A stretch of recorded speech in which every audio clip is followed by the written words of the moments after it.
నాన్నా, ఏంటి నాన్నా రాత్రి జరిగింది తలుచుకుని బాధపడుతున్నావా? నా గురించి కాదమ్మా, నా బాధ అంతా గంగ గురించి. మీరందరూ ఉండగా నాకేం బాధ మావయ్య? ఇలాంటి కొడుకుని కన్నందుకు సిగ్గుపడుతున్నానమ్మా. మీరేం చేస్తారు మావయ్య? కష్టంలో సుఖం అవుతాడనుకున్నాను, కానీ ఇలా రోజు రోజుకి వాళ్ళలో ఫ్రస్ట్రేషన్ ముదిరి పర్వర్టెడ్గా తయారయ్యాడు. చెయ్యెత్తి కొట్టను లేను, నోరెత్తి తిట్టను లేను. గురుగారు గురుగారు గురుగారు గురుగారు ఏమైందిరా? మన జీకేని పోలీసులు అరెస్ట్ చేశారండి. దేనికి? షాపులో దొంగతనం చేశాడంట.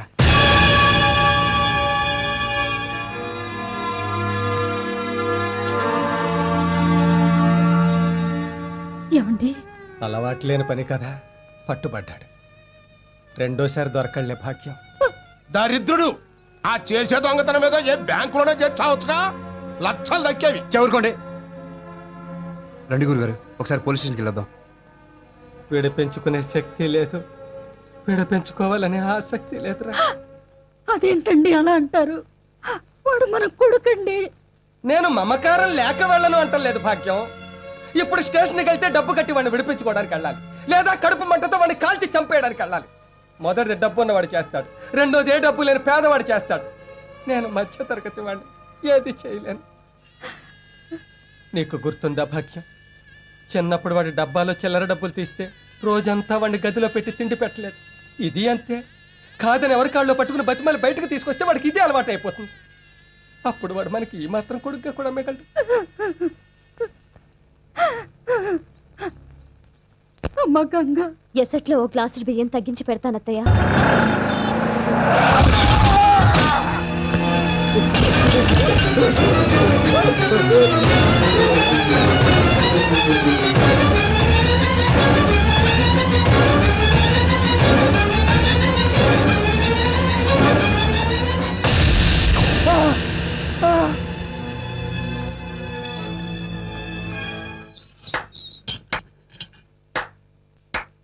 ప్రియమైన, నాకు పరమ అసహ్యమైన కన్న తండ్రికి స్వాగతం, సుస్వాగతం.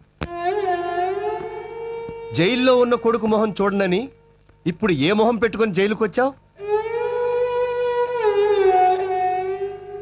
తండ్రిగా నీ కొడుకు చిన్న కోరికలు కూడా తీర్చలేకపోయావు. కొడుకుగా నీ తండ్రి కంటి ఆపరేషన్ చేయించలేకపోయావు. పెళ్ళానికి 2 పూట్ల తిండి సరిగ్గా పెట్టించలేకపోయావు. చిన్నదాన్ని చదువు మనిపించావు, రెండోదాన్ని గాలికి వదిలేశావు, పెద్దదాన్ని విధవరాలు చేశావు. నువ్వు తండ్రివి కాదు, కొడుకు కాదు, అసలు నువ్వు మనిషివే కాదు. కొడుకు తిరగబడి మాట్లాడుతున్నా, ఒక్క మాట కూడా మాట్లాడలే. నువ్వు అమ్మ కడుపులో ఉండగానే తిరగబడ్డావురా. అప్పుడు అది కోలుకోవడానికి 2 ఏళ్లు పట్టింది. మళ్ళీ ఇన్నేళ్లకి ఇప్పుడు నామే తిరగబడ్డావు. ఇంకా నేనేం కోలుకుంటాను రా. ఏమిటండి దారుణం? దీర్ఘ సుమంగళి భవాని దీవించవలసిన చేతులతో దాన్ని పసుపు కుంకాలకి దూరం చేశారు. రేపదొచ్చి నాన్న నా భర్త ఏడి అని అడిగితే ఏ సమాధానం చెప్తారండి? ఏ సమాధానం చెప్తారండి? అమ్మా,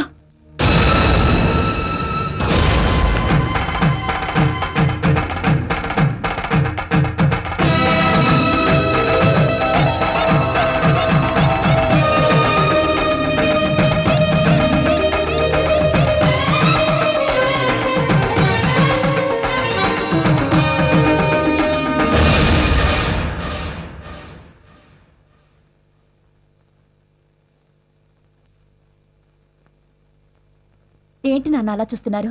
నేను మీ కూతురు ధనలక్ష్మిని. ఏంటమ్మా ఇది? మీరే చెప్పారు కదా నాన్న, మిమ్మల్ని చూడాలనిపిస్తే పుణ్యస్త్రీగా రమ్మని. వాడు బ్రతుకున్నప్పుడు విధవని చెప్పడానికి విధవనయ్యాను. వాడు చచ్చాక పునీతనయ్యానని చెప్పడానికి పుణ్యస్త్రీగా వచ్చాను నాన్న. నాన్న, యాక్సిడెంట్లుగా నీచుని నా మొగుడిని చేసి తప్పు చేశారు. ఇప్పుడు యాక్సిడెంట్ చేసి ఎంతో మంది ఆడవాళ్ల ఉసిరు పోసుకున్నవాడి ఊపిరి తీసి నాకు, నాలాంటి మరెందరికో ఊపిరి పోసి తండ్రిగా మీ బాధ్యత తీర్చుకున్నారు నాన్న.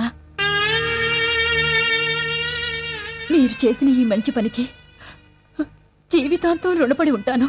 అమ్మా, నా గురించి మీరు ఇంకేం బెంగపడకండి. మీ దగ్గరకు వస్తానని భయపడకండి. నాకు చదువు చెప్పారు, సంస్కారం నేర్పారు. ఇక మీ మీద ఆధారపడను. నా నుంచి ఇక మీకు ఉత్తరాలు రావు, మనీ ఆర్డర్లే వస్తాయి. వస్తాను. వస్తానమ్మా, వస్తాను వస్తాను గాయత్రి. దీంతో కలిపి మొత్తం 56. ఎత్తాలేవయ్యా మంచి పార్టీ లాగానే హైటెక్ సిటీ అమ్మేసి. వాట్ యు సే హైటెక్ సిటీ అమ్మేస్తున్నారా? ఎంత? How much? Tell me. Shop ఎవరు బాబు నువ్వు? My name is Sothimuthyam. Face చూడగానే తెలిసిపోతుందిలే. యా. ఎవరు బాబు ఉంది? పెద్దాపురం. బిజినెస్ పని మీద వచ్చావా? నో, హైదరాబాద్ సిటీలో ఏదైనా ప్రాపర్టీ కొందామని వచ్చాను.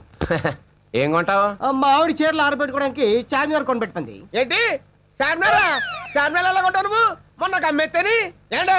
ఓ షిట్. పోనీ మా ఆవిడ ఒడియాలు అప్పడాలు ఎండబెట్టుకోవడానికి ఏదైనా స్థలం కొనమంది. రవీంద్ర భారతి ఖాళీగా ఉందా? నీకమిస్తాడా? ఓ మళ్ళీ షిట్. పోనీ మా ఆవిడకి షూటింగ్ అంటే ఇష్టం. రామానాయుడు స్టూడియో ఖాళీగా ఉందా? ఖాళీగా ఉంటే కొంటావా? నేను కొన్నాక మళ్ళీ నువ్వు కొంటావా? కొను. మాత్రం కొంటావా? కొను. ఓహో, పోనీ నాకు అమ్మడానికి ఏమన్నా నీ దగ్గర? ఉందండి. ఆ బిర్లా టెంపుల్ అమ్ముతాడు, కొనుక్కోండి. ఏరా? లేకపోతే పని చేయండి, అసెంబ్లీ అమ్మేస్తాడు. ఏరా? లేకపోతే గోల్కొండ అమ్మేస్తాడు. ఏరా? అది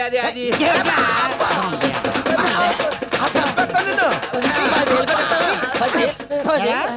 వీళ్ళని ఎర్రి పప్పలా చేసేసి హైదరాబాద్ పాటల కింద అమ్మేస్తావా? ఆ? మరి ఈటీవీ రామోజీ ఫిల్మ్ సిటీ ఎందుకు తీసారా? అది కూడా స్టేషన్ కా? రైల్వే స్టేషనా? కాదు, పోలీస్ స్టేషన్. పోలీస్ స్టేషన్ కా? అంటే మీరు కానిస్టేబుల్, హెడ్ కానిస్టేబుల్ ఆగ్ని జమతాగ్ని. ఏంటే మర్యాద లేకుండా అలా వస్తావు? ఇదే రాజకీయ నాయకులు అయితే వస్తావా? సాల్యూట్ చేసి ఏసీ సూట్ రూమ్ ఇచ్చి కంచం మంచం ఏం చేస్తావు? ఎస్ఐ గారు కాస్త బిజీగా ఉన్నారు, వర్క్ అయిపోగానే వచ్చిస్తారులేమ్మా. చూస్తా, లేదంటే బయటికి రాగానే రాజకీయాల్లో చేరిపోతా. అంత ఛాన్స్ నీకు ఇవ్వలే. హలో బావగారు, హలో అల్లుడు. ఓ మీరంతా కూడా ఇక్కడే ఉన్నారా? ఇది సెల్లా లేదండి, మన ఇల్లులో ఉంది. నేను ఒక వీడియోకి హెల్ప్ చేసే లోపల ఇంట్లో ఇంకో వీడియో రెడీ అయిందంటగా. చూడండి బాబు గారు, ఈ రోజుల్లో నీతి నిజాయితీలు పనికి రావు. ఉదాహరణకి ఇండియా నీతిగా బస్సులో వెళ్లి పాకిస్తాన్ తో స్నేహం చేద్దాం అనుకుంది, కానీ పాకిస్తాన్ ఏం చేసింది? కార్గిల్ యుద్ధం చేసింది. దేశమే నీతిగా ఉంటే బాగుపడినప్పుడు ఆ దేశంలో బతుకుతున్న మనం నీతి అంటే ఇన్నాళ్ళు కలవని మన మనస్తత్వాలు ఫైనల్ గా ఇలా జైల్లో గెలిచాయి. కాబట్టి రేపటి నుంచి మన ముగ్గురం ఒకే రూట్ లో పెడదాం. ఏమంటారు? నన్ను అంతావా? నిన్ను దగ్గరికి రాకు. ఈ చేతులతో సొంత అల్లుండే చంపిన వాడిని నిన్ను చంపడం పెద్ద కష్టమో కాదు, శిక్షలో పెద్ద తేడాను రాదు.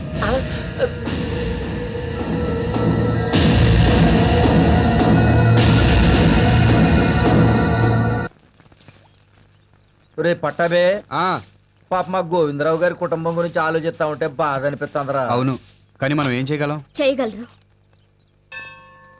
దమ్మద్దా. అమ్మా, అమ్మాయి గారు 2 లీటరా. ఏంటండి, డబ్బులు ఏమైనా కావాలా? కాదు, నేను మీతో మాట్లాడడానికి వచ్చాను. చెప్పండి. మీరు నన్ను పెళ్లి చేసుకుంటారా? ఏంటి మీరు మాట్లాడేది? ఏ దిక్కు లేని మా ఇంటికి మగ దిక్కు కావాలి, అది మీరే కావాలని మీ దగ్గరకు వచ్చాను. చెప్పండి, నన్ను పెళ్లి చేసుకుంటారా? వద్దమ్మా, మా వాడేదో నీ మీద మనసు పడ్డాడని తెలిసి మేమంతా కేకలేసాం. అవునమ్మా, మీతో మాకు సంబంధం ఏంటి? మీరు క్లాస్ వాళ్ళు, మేము లేబర్ వాళ్ళం. అవును, మేం క్లాస్ వాళ్ళమే. మిడిల్ క్లాస్ వాళ్ళం. లోయర్ క్లాస్ వాళ్ళలాగా కష్టాల్ని ఇష్టపడని వాళ్ళం. అప్పర్ క్లాస్ వాళ్ళలాగా బతకాలని అత్యాశకి పోయి అప్పుల పాలయ్యే వాళ్ళం. మేం మధ్యతరగతి మనుషులం కాదు, మిధ్య తరగతి మనుషులం.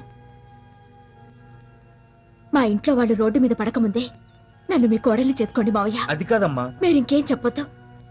నేను బాగా ఆలోచించే ఈ నిర్ణయం తీసుకున్నాను. అయితే ఒక కండిషన్, నేను పెళ్లి చేసుకున్నా కూడా నువ్వు ఉద్యోగం చేయాలి. నీ జీతం నా జీతం మొత్తం మీ కుటుంబానికి ఖర్చు పెట్టాలి. నాది ఒక కండిషన్ అమ్మా, మీ ఇద్దరు పెళ్లి మీ నాన్నగారు జైలు నుంచి వచ్చాకే జరగాలి. ఆ పెళ్లికయ్యే ఖర్చు అంతా మేమే భరించాలి. నాకింత మంచి అత్తవారిలు దొరుకుతున్నందుకు చాలా ఆనందంగా ఉంది. Thank you very much. అత్తయ్య, మావయ్య వచ్చేసారు.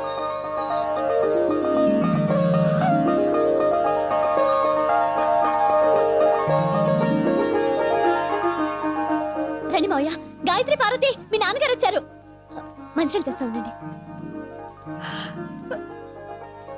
ఏమండి, ఎలా ఉన్నారంటే? బతికే ఉన్నాను భాగ్యం. ఏంటే గోలా? నాన్న వచ్చారు తాత. తీసుకోండి మావయ్య. ఏరా, జైలు నుంచి ఇదేనా రావడం? అవును నాన్న. ఏ అప్పుడే వచ్చేసావే? ఇంకా 4 నెలలు రాపోయావా? ఈ లోపల ఇక్కడ జరగాల్సిన శుభకార్యాలన్నీ జరిగిపోయేవి. పోయిందిరా, మన పరువు అంతా చంకరాకి పోయింది. తండ్రి కొడుకులు ఇద్దరు జైలుకి వెళ్ళాక పరువు పోకుండా ఎలా ఉంటుంది నాన్న? అది సరే, బ్యాలెన్స్ పరువు ఏమైనా ఉంటే ఇప్పుడు పోతోంది. ఏమైంది నాన్న? నీ కూతురు పెళ్లి చేసుకోబోతోంది నాన్న.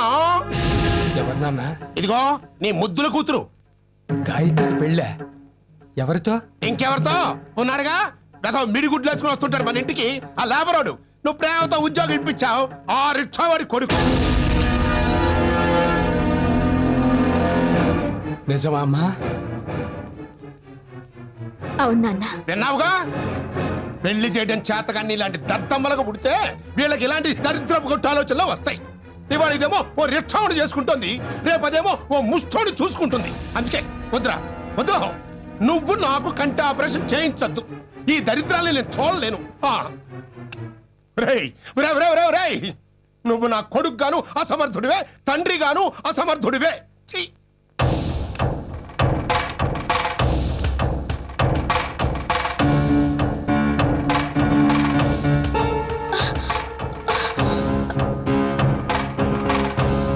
నాన్న, ఎక్కడికి నాన్న?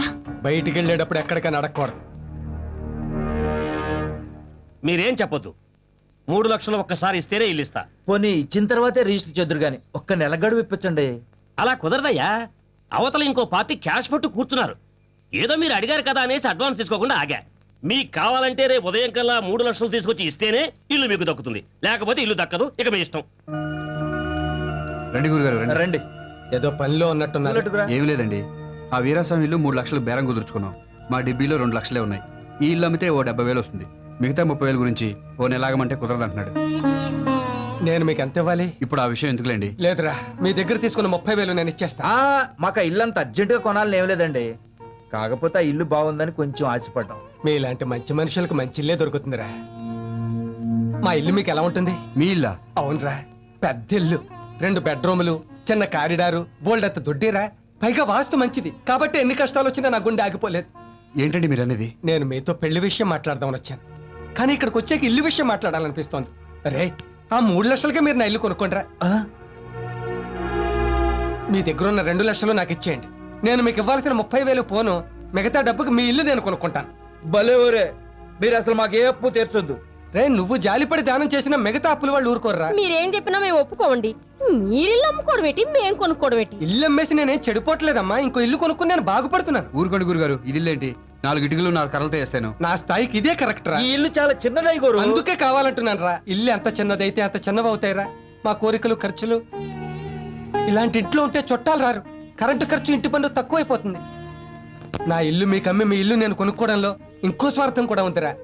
నువ్వు నా ఇల్లు కొంటే నాకంటే నువ్వు ఉన్నోడివి గొప్పోడివి అవుతావురా. అప్పుడు నా కూతురు నీకు ఇచ్చి పెళ్లి చేస్తే గొప్ప సంబంధం తెచ్చానని నన్ను అందరూ మెచ్చుకుంటారా. నా కూతుర్ని పెళ్లి చేసుకున్నాక కోడలు వచ్చిన వేళ కొత్త ఇల్లు కొన్నారని 10 మంది చెప్పుకుంటే నా 3వ కూతురు కూడా మంచి సంబంధం వస్తుందమ్మా. ఎంతకాలం ఏది కావాలన్నా అడగకుండానే ఇచ్చారు. ఇప్పుడు అడుగుతున్నాను.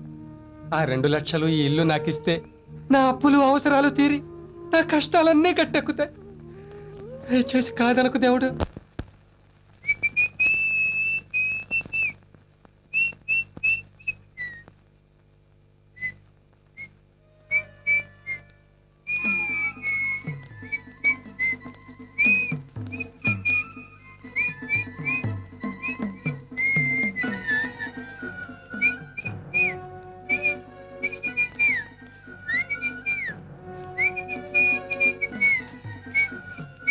డాడీ, మావయ్య, నాన్న, అన్నయ్య.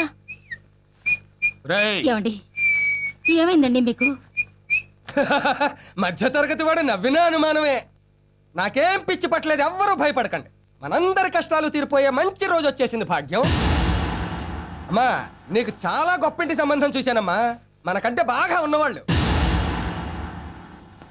నీ చదువుని మధ్య తరగతిలోనే ఆపించేశాను కదా నా బంగారు తల్లి. ఇప్పుడు చదివిస్తా, నువ్వెంతవరకు చదువుతానంటే అంతవరకు చదివిస్తా. భాగ్యం, ఈ రోజు నుంచి నువ్వు నిజంగా భాగ్యలక్ష్మివే. నీకు 2 పూట్ల భోజనం పెడతాను. నానా, తొందరగా రెడీ అవ్వు. ఈవేళ నీకు ఐ హాస్పిటల్ ఆపరేషన్ చేస్తాను. ఏమిట్రా ఇదంతా కొంపదీసి లాటరీ తగిలిందా అవును, కొంప తీసే లాటరీయే తగిలింది. నిజంగానా? ఎంత? అన్ని వివరంగా తర్వాత చెప్తాను. ఏవే నాన్న 4 జతల బట్టలు సర్దు. నా బతుక్కి 4 జతల బట్టలు, విప్పుకోవడానికి ఒకటి, కట్టుకోవడానికి ఒకటి, రెండేగా ఏడిసినాయి. అయితే కొత్తగా కొందాం. ఏయ్, ఇదంతా చూస్తుంటే నాకేదో భయంగా ఉందిరా. డోంట్ వర్రీ, ఓ గొప్ప వ్యక్తి సాయం వల్ల మన కష్టాలు మొత్తం గట్టెక్కుతున్నాయి. గొప్ప వ్యక్తి ఎవరు? దేవుడు.